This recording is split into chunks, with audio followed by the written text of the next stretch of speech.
Okay, it looks like we're live now.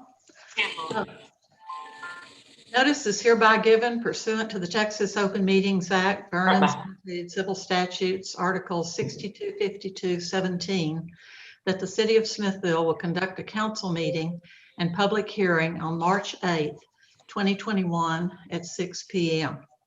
This meeting will be closed to in-person attendance by the public. A temporary suspension of the Open Meetings Act to allow telephone and video conference public meetings has been granted by Governor Abbott. The information about this meeting has been published on the city website and may be watched online on YouTube, and it will also be uploaded to the website following this meeting. I hereby call the meeting to order, and Council Member Bruno, will you please do the invocation? Thank you, Mayor. Please bow your heads. Most heavenly and gracious Father, we give thanks to you, O Lord, and we stand in awe of you, for we are wonderfully made and marvelous are your works. We come to you tonight with open hearts and minds so that we may attend to the business before us, perform our duties and responsibilities to the best of our ability, and make the right decisions for our community. We are delighted that you are both loving and sovereign, and that you cause all things to work together for good to those who love you, to those who are called according to your purpose. Despite the challenges this past year and during the most recent Arctic storm, you have given us the tools, abilities, and that peace that passes all understanding in your Son, Jesus Christ, who we honor and obey. Thank you for giving our leadership and all the local workers, emergency responders, firefighters, police, healthcare workers, and many, many others, the strength and endurance to help our community. Thank you for bringing us together this evening and for the way your love sweetens our earthly love. In Jesus Christ's name we pray, amen. Amen. Thank you, Janice. Now we move on to recognitions, awards, proclamations. And we do have two proclamations tonight. One is honoring Vietnam Veterans Day proclamation. Whereas on January 12th, 1962, United States Army pilots lifted more than 1,000 South Vietnamese service members over jungle and underbrush to capture a National Liberation Front stronghold near Saigon. Operation Chopper marked America's first combat mission against the Viet Cong and the beginning of one of our longest and most challenging wars. Through more than a decade of conflict that tested the fabric of our nation, the service of our men and women in uniform stood true. Today, we honor the more than 3 million Americans who served. We pay tribute to those we have laid to rest, and we reaffirm our dedication to showing a generation of veterans the respect and support of a grateful nation. And whereas the Vietnam War is a story of service members of different backgrounds, colors, and creeds who came together to complete a daunting mission, it is a story of Americans from every corner of our nation who left the warmth of family to serve the country they loved. It is a story of patriots who braved the line of fire, who cast themselves into harm's way to save a friend, who fought hour after hour, day after day, to preserve the liberties we hold dear. From Ia Drang to Hue, they won every major battle of the war and upheld the highest traditions of our armed forces. And whereas 11 years of combat left their imprint on a generation, thousands returned home bearing shrapnel and scars. Still more were burdened by the invisible wounds of post-traumatic stress, of Agent Orange, of memories that would never fade. More than 58,000 laid down their lives in service to our nation. Now and forever, their names are etched into two faces of black granite, a lasting memorial to those who bore conflict's greatest cost. And whereas our veterans answered our country's call and served with honor, and on March 29th, 1973, the last of our troops left Vietnam, Yet in one of the war's most profound tragedies, many of these men and women came home to be shunned or neglected, to face treatment unbefitting their courage and a welcome unworthy of their example. We must never let this happen again. Today, we reaffirm one of our most fundamental obligations to show all who have worn the uniform of the United States the respect and dignity they deserve, and to honor their sacrifice by serving them as well as they served us. Over half a century after those helicopters swept off the ground and into history, we pay tribute to the fallen, the missing, the wounded, and the millions who served, and the millions more who awaited their return. Our nation stands forever stronger for their service, and on Vietnam Veterans Day, we honor their proud legacy with our deepest gratitude. Now, therefore, I, Joanna Morgan, Mayor of the City of Smithville, do hereby proclaim March 29th, 2021 as Vietnam Veterans Day in the City of Smithville, Texas, and I urge all citizens to join me in recognizing the dedication and sacrifice of our Vietnam veterans. In witness thereof, I hereto set my hand and cause the seal of the City of Smithville to be affixed this 8th day of March, 2021.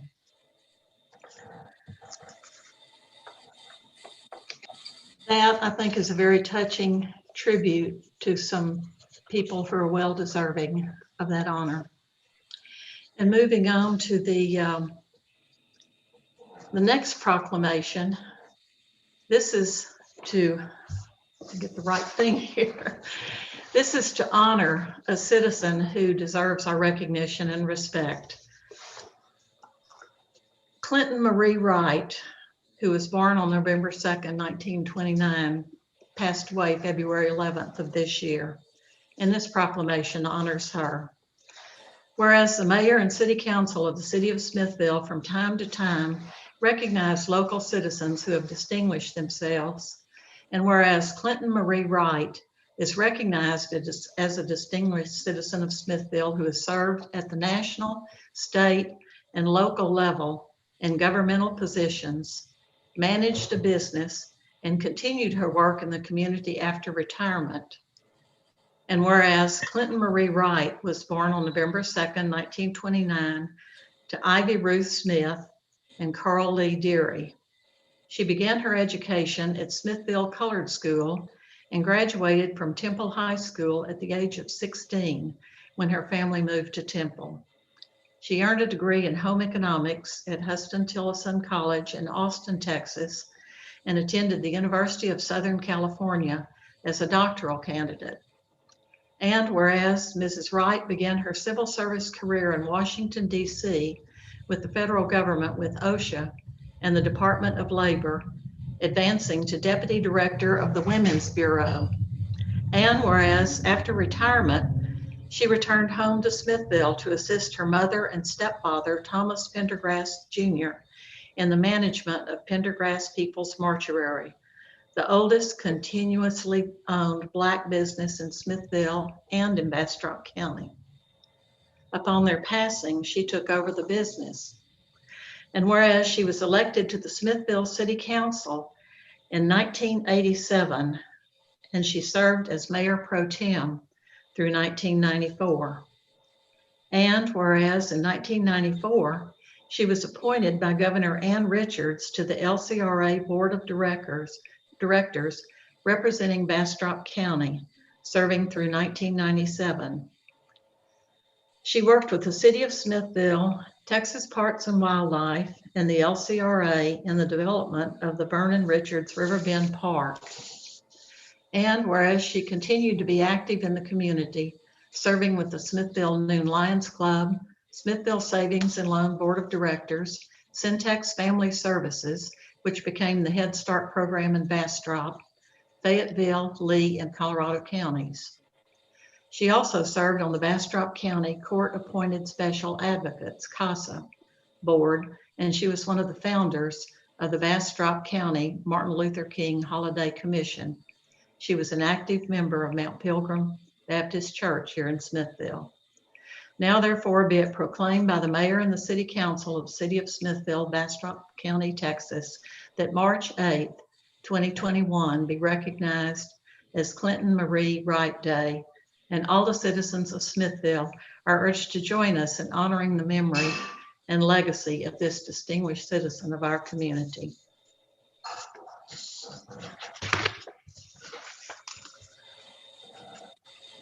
Okay, moving on then to approval of the minutes from the February 8th, 2021 council meeting and public hearing. Council, you've had these minutes.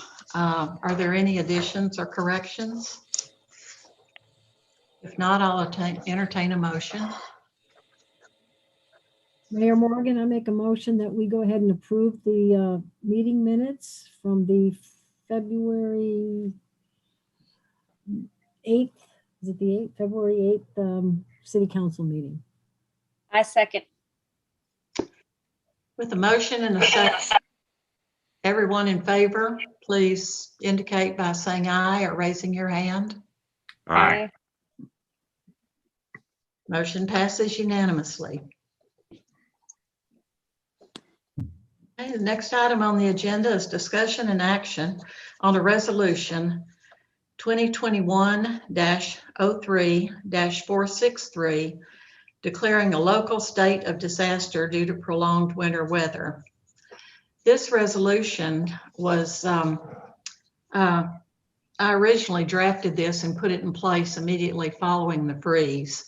And as mayor, I could do so for a 7-day period.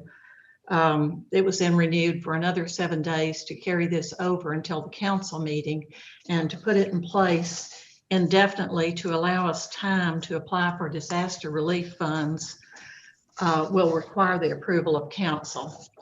So let me find the right piece of paper here. Go over the disaster declaration for you. This is resolution 2021-03-463, a declaration of disaster resolution of the city of Smithville, Texas, declaring that a prolonged winter weather storm caused imminent threat of disaster in the city of Smithville and declaring a state of disaster in the city of Smithville, providing an effective date. Whereas the city of Smithville, Texas is experiencing the occurrence and imminent threat of widespread and severe property damage, injury, and the potential loss of life due to prolonged freezing temperatures, heavy snow, and freezing rain. And whereas on February 12th, 2021, Texas Governor Greg Abbott declared a state of disaster for all counties in Texas. And whereas section 418.004 open parent 1, closed parent of the Texas Government Code define a disaster to be the occurrence or imminent threat of widespread or severe damage, injury, or loss of life or property resulting from any natural or man-made cause. And whereas the mayor of the city of Smithville has determined from information provided by City of Smithville emergency management personnel and other emergency service agencies serving the city of Smithville, Texas, that extraordinary measures may need to be taken to alleviate and prevent the suffering of people and to protect or rehabilitate property. And whereas due to the disaster conditions as cited herein, the mayor of the city of Smithville is authorized to act to protect the health, safety, and welfare of the city citizens.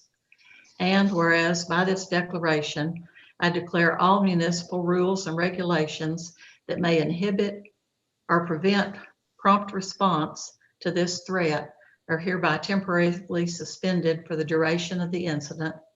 And whereas this declaration is hereby enacted in accordance with the authority invested in my office pursuant to Texas Government Code chapter, whereas this will become effective upon the date of approval.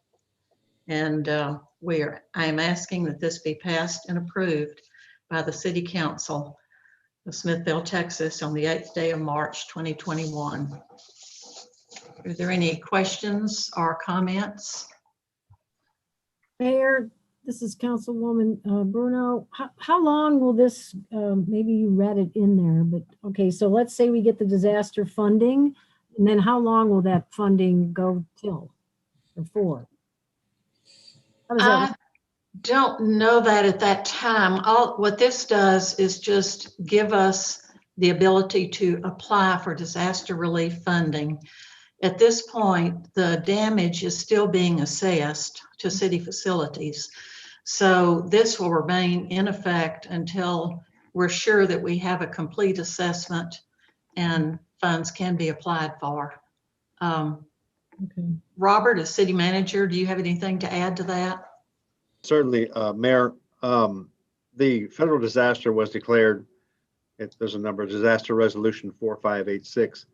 And the categories right now are limited to emergency measures only. There's a threshold that has to be met. And by declaring this declaration, we can now join the parties that are adding funds or monies to meet the $75 million threshold across the nation that you have to meet for it to be categorized or be able to claim other expenses like building losses, utility losses, so forth and so on. So again, approving this resolution will allow us to apply for whatever funding may be available down the road. We're already trying to apply for the emergency measures, and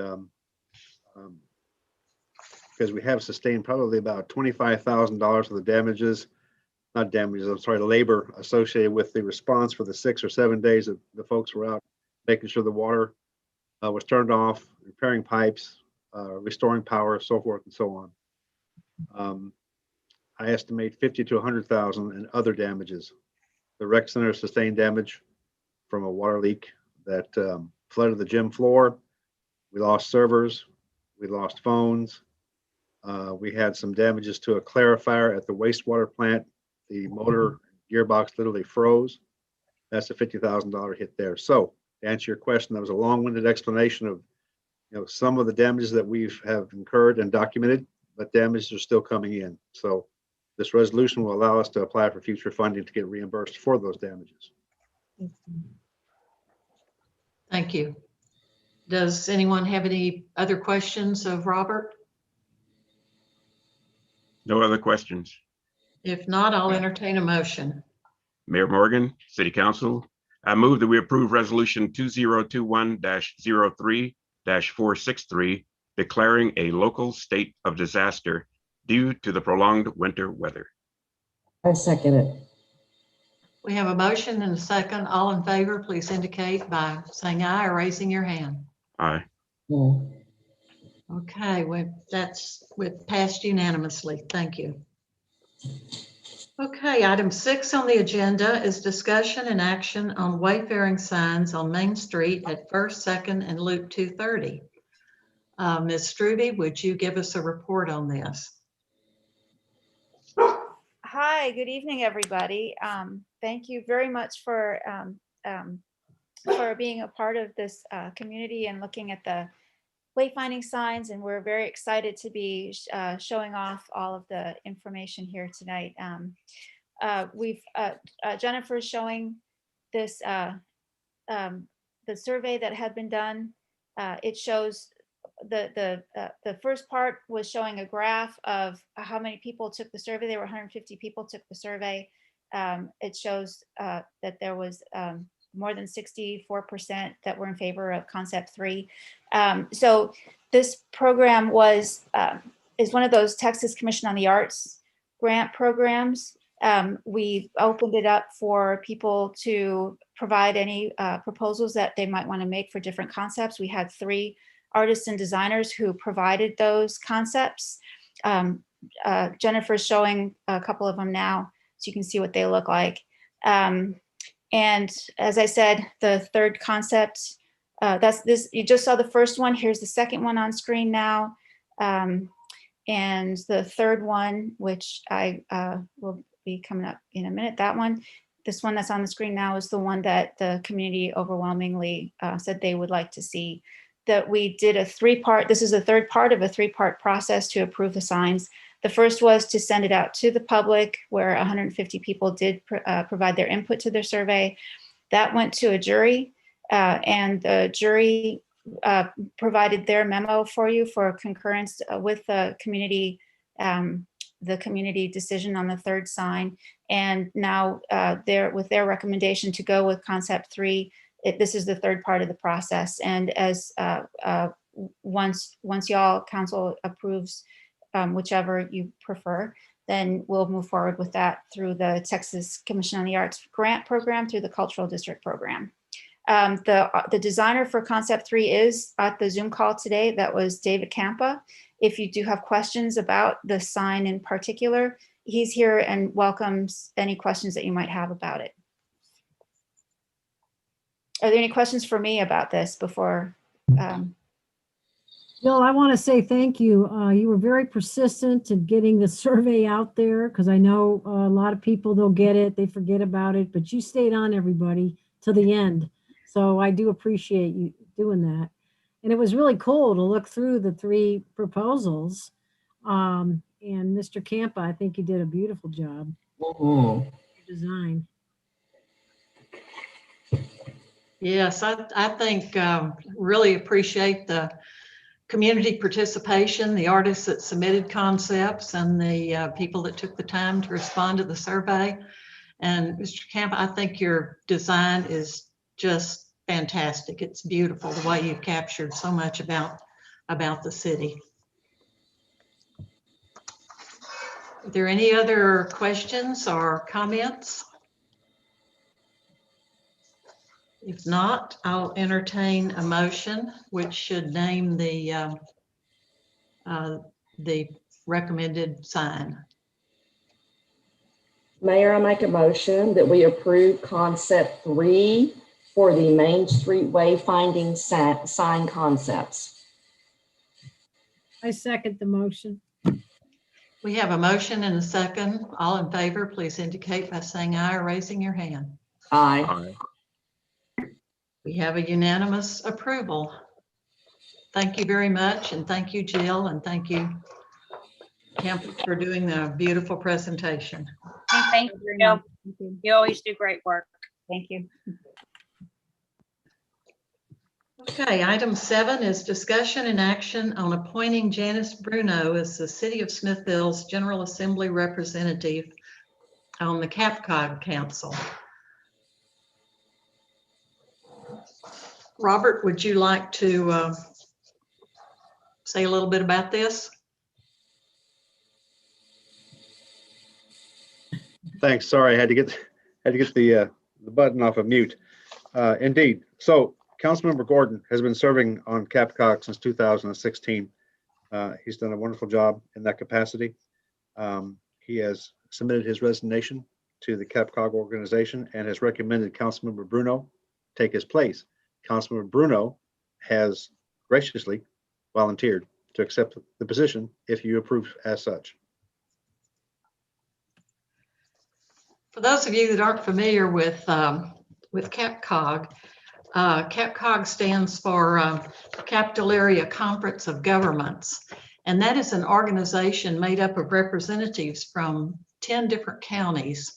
Bastrop, Bastrop, Blanco, Burnett, Caldwell, Fayette, Hayes, Lee, Llano, Travis, and Williamson. And their purpose is to address common issues among the governmental entities in those areas. And they do a lot of work offering grants. They have programs that address issues like health and aging. Right now, their strategic development focus is on workforce development, which is something we're also working on currently within the city, and also resiliency of cities. So this is it's a very important organization, and I think Bill has done a great job representing us, and I'm looking forward to Janice doing the same. Yeah, well, thank you very much. And I just also want to point out additionally that they maintain the 911 call system and the warnings for things like fires, hurricanes, any kind of emergency. And I think that's under the category of resiliency. So yeah, it's a great organization. I've enjoyed it. And plus we get a chance to network with some pretty important people that can be quite helpful to not only the people in the 10 county area, but to Smithville specifically. And I think that Janice Bruno is an excellent choice. We floated that idea about a month ago, and I'm thrilled. Thank you, Bill. And thank you, Bill, for your service. Thank you very much. So having said that, can I make the motion right now or? Certainly. Okay, Yeah. all right. I move that we appoint Janice Bruno as the City of Smithville's General Assembly Representative to CAPCOG, Capital Area Council of Governments. I second. All in favor, please say aye or raise your hand. Aye. Aye. Okay, and I believe we have an abstention. I abstain. Okay. We have 3 for and 1 abstention, Ms. Bruno. Yay. Thank you, guys. Congratulations. Oh, do it well. You're Yes, gonna do great. congratulations. Mm. Okay, moving on to item 8. This again is an issue concerning Miss Clinton Wright. And Robert, can you explain the discussion and action on deeding a cemetery space at Mount Pleasant Cemetery for Clinton Wright? Certainly, Mary, you've already read a proclamation that summarizes what a wonderful life and contribution that Miss Clinton Wright gave to the community. I think that in the fact that Miss Wright's family deeded the Mount Pleasant Cemetery to the city of Smithville in 1989, that the small gesture, deeding a cemetery plot to the family of Mrs. Wright would be a small token of our appreciation for her generosity and faithful service to the community. And I would strongly recommend that you approve this action. If there are no questions, I'll entertain a motion. Mayor Morgan, I make a motion that we go ahead and deed a cemetery plot to the family of Mrs. Wright. At the I second it. cemetery. Okay, we have a motion and a second on deeding a cemetery space at Mount Pleasant Cemetery for Miss Clinton Wright. All in favor, please say aye or raise your hand. Aye. Aye. Okay, passes unanimously. Thank you, council. Thank you. She was a great lady, and I think this is a small token of our appreciation for the work she's done. Okay, Cynthia, you are up next. We are for discussion and action on the approval of the financial report. Okay, good afternoon. In your package, you should have received the February financial report. As you can see, the revenues are at 5.9 of the $12.4 million budget. Overall, the city is looking good at this time. The fund balance on the general fund is at $1 million right now. So the general fund definitely looks good. And hopefully we're going to stay this way till the end of the year, barring any other unforeseen stuff. I don't know if y'all have any questions or concerns or. I have a question for you, Cynthia. You work on it. You work on this every day because you do a fantastic job. Well, it's a combination of other people that help put all of it in, but yeah, we enter it in, and then at the end of every month we run these reports and put them together. So Great job. I appreciate it. sure. Council, this is like to bring your attention to an item that you may have missed, but we actually paid off one of our C of Os. I saw that, yeah. That's Yeah. huge, helping us reduce our debt. Yep. And that C of O was refinanced back in 2001 and 2005. It's what actually let us build the rec center. So that gives you some idea how long this Yeah. debt we carry is paying for things we're enjoying, for quite some time. But that bad boy is paid off. Thank you. Woohoo. That's fantastic. Right. Well, I would like to remind everybody too, anyone that's watching this presentation, that the city budget is always available to be viewed on the city website. So there's a package called Infographics that does a very good job, lets you drill down through the budget by department. So anyone who's curious about that, it is available on the website. And with that, I'll call for a motion on approval of the financial report. Mayor, I make a motion that we approve the financial reports as presented. I'll second. Bill Gordon. Motion and a second on approving the financial report. All in favor, please raise your hand or say aye. Aye. Passes unanimously. Yay. All right. Robert, I believe you had an item or two you wanted to address. I do. I have two things. As you know, we survived the 2021 deep freeze. We had multiple power outages, but no rolling blackouts. We had water line breaks, email system, and phone failures, and a boil water notice. I want to give a very special thank you to all, the City of Smithfield Public Works, utilities, Parks and Rec Department, Animal Control, Dispatch, Police, and the Volunteer Fire Department for their support during that event. These folks were out there in below freezing temperatures.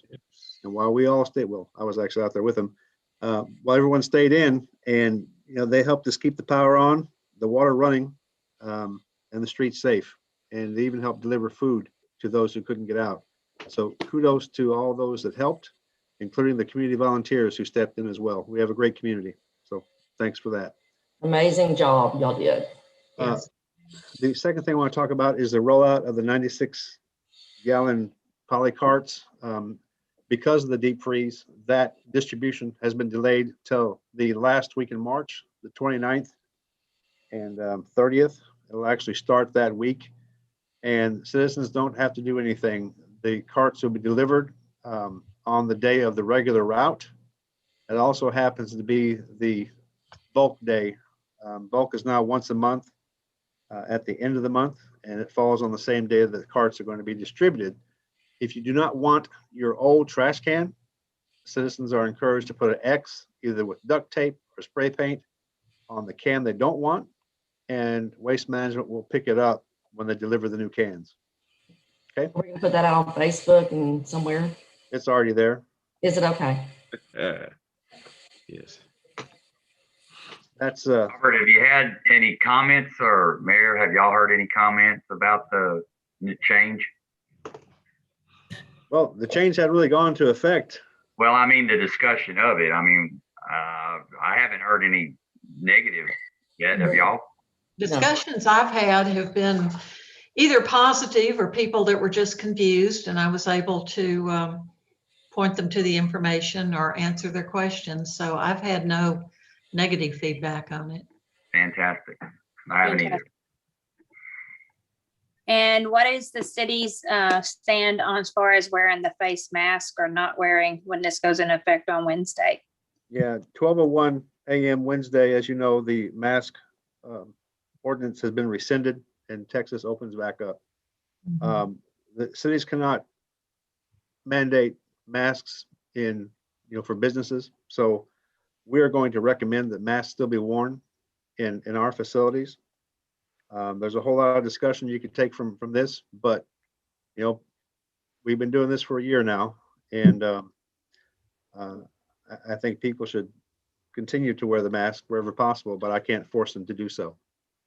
I, meaning the city can't force an establishment to make them, their employees or people who visit that establishment, to wear masks. Now, the individual businesses can still require it. Like you've heard, HEB is going to still require masks be worn when you visit their store. So that can still happen in Smithfield, but it's not because of a city mandate. Yeah, I think I'll just add to that the Greg Abbott's statement did not say throw away your mask. It was, his intent was to allow businesses to open up, trying to get back to some degree of normalcy. As more and more people become vaccinated, it makes sense to start gradually opening up. He did encourage in his order, and we certainly support that people continue to follow CDC protocols, be smart, respect one another, and it's a small price to pay to protect one another's health. Does anybody else have anything? No, I'm Nope. good. We're good. Okay, well, on that part, I will adjourn the meeting. Thank you very much. Thank Thank you, you. guys. Have a great day, everybody.